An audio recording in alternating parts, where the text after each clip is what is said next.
Bonsoir chers étudiants. La dernière fois, nous avons vu une première partie concernant donc la conduite à tenir devant les hémolyses intravasculaires de l'enfant. Aujourd'hui, nous allons continuer cette même leçon avec les éléments ci-après, la mise en condition et l'enquête étiologique. Les différents éléments concernant les signes de gravité étaient l'anémie sévère avec des compensations, l'insuffisance rénale et puis les risques d'acidose métabolique. Mais cette fois-ci, à partir donc de ces éléments de gravité, nous allons donc faire la stabilisation de l'enfant qui présente une hémolyse intravasculaire et qui présente donc ces signes de gravité qu'on vient de citer. Ainsi, lorsque l'enfant vient, il faut lui prendre un abord veineux. Cet abord veineux donc permet de faire les prélèvements pour les premiers examens de laboratoire, mais également de mettre en place un soluté, donc qui est un véhicule donc, de liquide circulant, notamment à base de sérum glucosé 5% ou bien de sérum salé 9 pour 1000. Ainsi, après cela, il faut préparer cet enfant-là pour la transfusion sanguine si cela est indiqué. Et en cas d'insuffisance rénale, on va faire ce qu'on appelle la restriction hydrique avec du furosémide, 2 à 5 mg par kilo. Et si ce n'est pas une insuffisance rénale, on va alors procéder à une hyperhydratation. Cette stabilisation va également consister à la mise en place, mise en route donc, du traitement étiologique au besoin lorsque ce traitement étiologique, le diagnostic étiologique est évident. En cas de convulsion, il faut donc procéder à la mise en place donc, des anticonvulsivants, traiter ces nourrissons ou bien ces enfants avec les anticonvulsivants et puis, bien sûr, lutter contre les syndromes hémorragiques. En quoi consiste donc l'enquête étiologique? Cette enquête étiologique va reposer sur une triple enquête qui est à la fois anamnestique, clinique et puis paraclinique.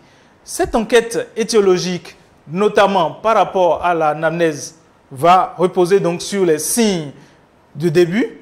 Habituellement, au début, l'hémolyse intravasculaire va se présenter de façon brutale, mais rarement ça va se dérouler de façon progressive. Ensuite, il faut rechercher les facteurs déclenchants et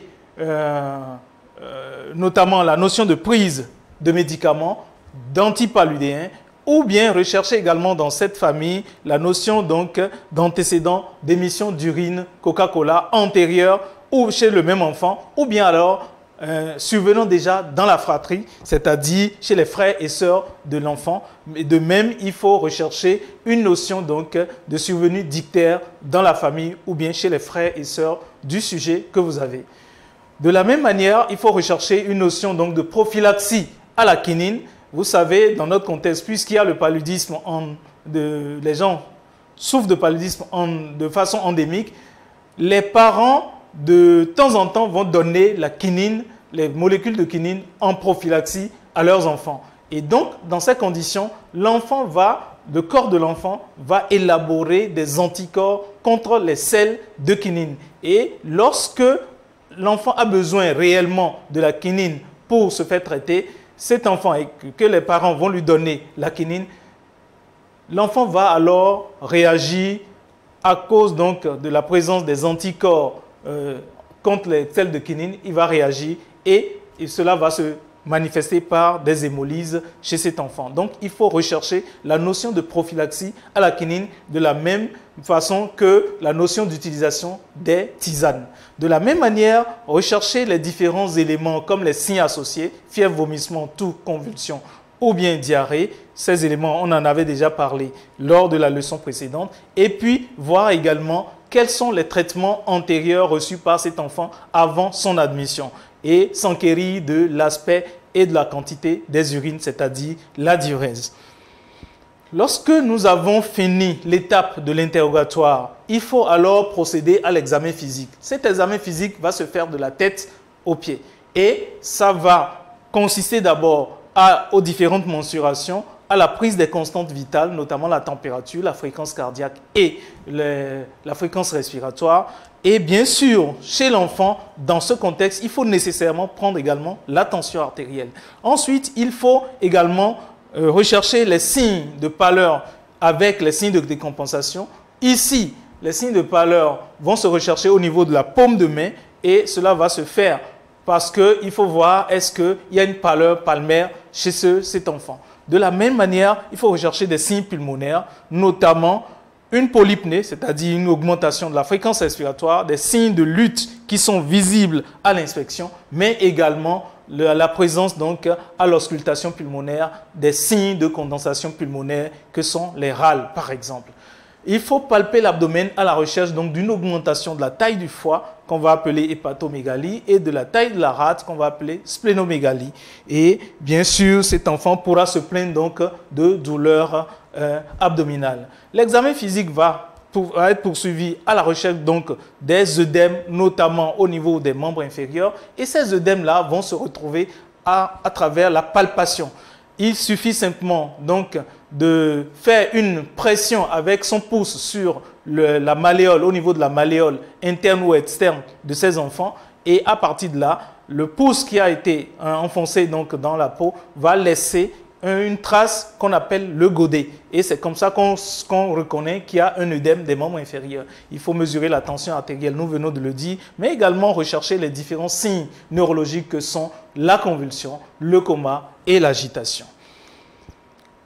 Au total, lorsque nous avons fait cette démarche étiologique, c'est-à-dire l'enquête anamnestique et l'enquête clinique, on va se retrouver devant un enfant qui présente un syndrome infectieux, c'est-à-dire la fièvre avec une tachycardie. Ensuite, un syndrome hémolytique qui est fait de pâleur, d'ictère, de splénomégalie, mais également donc de l'aspect Coca-Cola des urines et enfin de syndrome de rétention urinaire ou non. Mais on peut également avoir un syndrome neurologique fait de coma ou bien d'altération de l'état de conscience et bien sûr l'état général est souvent altéré. Ceci va nous amener alors à aller faire les différents examens paracliniques pour confirmer le diagnostic d'une part, mais également rechercher la cause. Mais troisièmement, un diagnostic à visée étiologique. À visée diagnostique, nous aurons donc l'hémoglobinurie positive. Cette hémoglobinurie positive, nous l'avons déjà vu lorsque nous étions en train de mettre en évidence l'hémolyse intravasculaire. Si nous avons la possibilité de doser l'aptoglobine, nous allons voir que l'aptoglobine est effondrée. Mais à côté, lorsque nous avions utilisé les bandelettes urinaires, nous allons constater que ces bandelettes urinaires-là sont négatives pour les sels et pigments biliaires.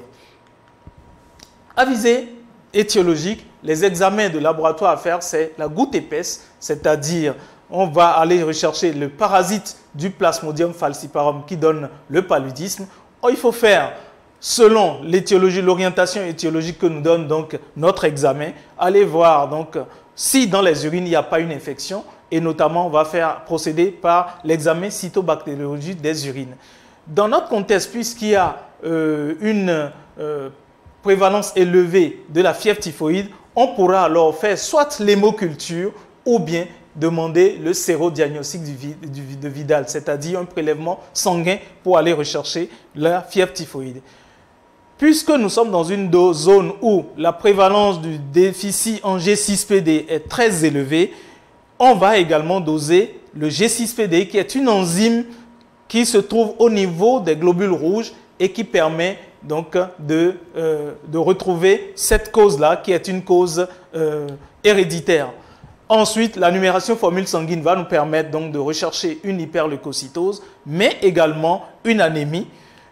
Et la CRP va confirmer la présence d'une infection. De la même manière, le test de Coombs va nous permettre de voir s'il n'y avait pas une immunisation, une allo-immunisation chez cet enfant-là que nous avons reçu. À visée de retentissement maintenant, c'est le bilan ionique et l'urée et la créatinine sanguine qui nous permettent donc de voir ces différents éléments. Et bien sûr, à visée thérapeutique, le groupage sanguin.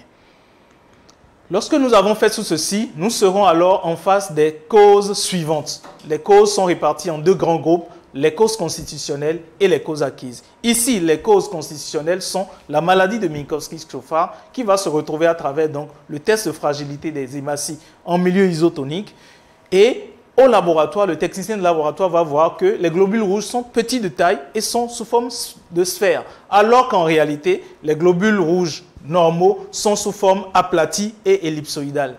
Et ensuite, on peut également évoquer le déficit en pyruvate kinase. C'est plus rare dans notre contexte, mais par contre, le déficit en G6PD, qui est le glucose 6-phosphate déshydrogénase, est beaucoup plus fréquent chez nous. C'est une maladie héréditaire qui se transmet donc de parents en fils, mais qui est liée au chromosome X. Et donc, les garçons sont plus exposés que les filles.